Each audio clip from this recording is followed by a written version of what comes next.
Saint Martin দ্বীপটি রক্ষা করা আমাদের সবার দায়িত্ব, আর এটা আমাদের একমাত্র অ্যাসেট। সেন্ট মার্টিনের মতন আর কোনো দ্বীপ আমাদের নাই।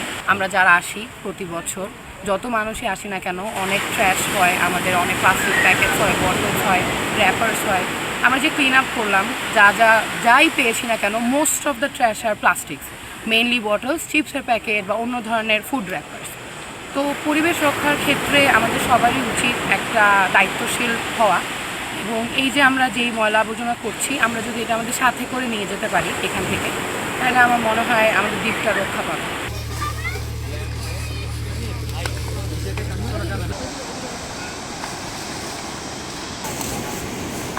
যারা পর্যটকরা আসবে, যার যার প্লাস্টিকগুলিতে এতে যদি একটা ব্যাগে করে যদি আমরা মেনল্যান্ডে নিয়ে যাই, তাহলে এটা সবই খুবই ভালো হবে, সবার জন্য উপকার হবে। যে সেন্ট মার্টিন আমি বেড়াতে আসছি, আমি 3টা বোতল ইউজ করছি, পানির চিপসের প্যাকেট ইউজ করছি, আমার ময়লাগুলি আমি ব্যাগে করে নিয়ে আমি মেনল্যান্ডে চলে গেলাম, ওইখানে একটা ডাস্টবিনে ফেলে দিলাম। সো ওইখানে যেগুলো রিসাইকেল করবো, ওইখানে গভর্নমেন্টের মানুষ আছে, ওরা করবে। সো আমার সাজেশন হলো, যারাই ঘুরতে আসবেন, নিজে চেঞ্জ হই, আমরা অন্যজনকে কি বলি এটা বলি না, কিন্তু আমি নিজে করব, তারপর অন্যজনকে বলবো।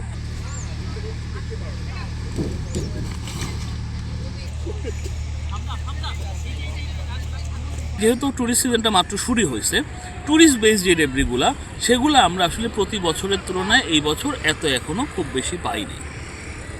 বাট যেহেতু 1 সপ্তাহ 2 সপ্তাহ গেছে, প্লাস এখানকার মানুষও কনজামশন করে, সে কারণে আমরা মিনারেল ওয়াটারের পিইটি বটল, 250 ml বোতল, তারপরে চিপসের প্যাকেট, বিস্কিটের প্যাকেট, এগুলা যা পাওয়া গেছে, সেটা আমাদের যে সংখ্যাতাত্ত্বিক অনুমান, সে অনুযায়ী এটা ইটস এ ম্যাচিং ফিগার। যদিও এই মুহূর্তে কিছু কম, বাট এটা কম বলা যাবে না, কারণ ট্যুরিস্ট সিজনটা যত সামনে আগাবে, এটা বাড়বে আস্তে আস্তে।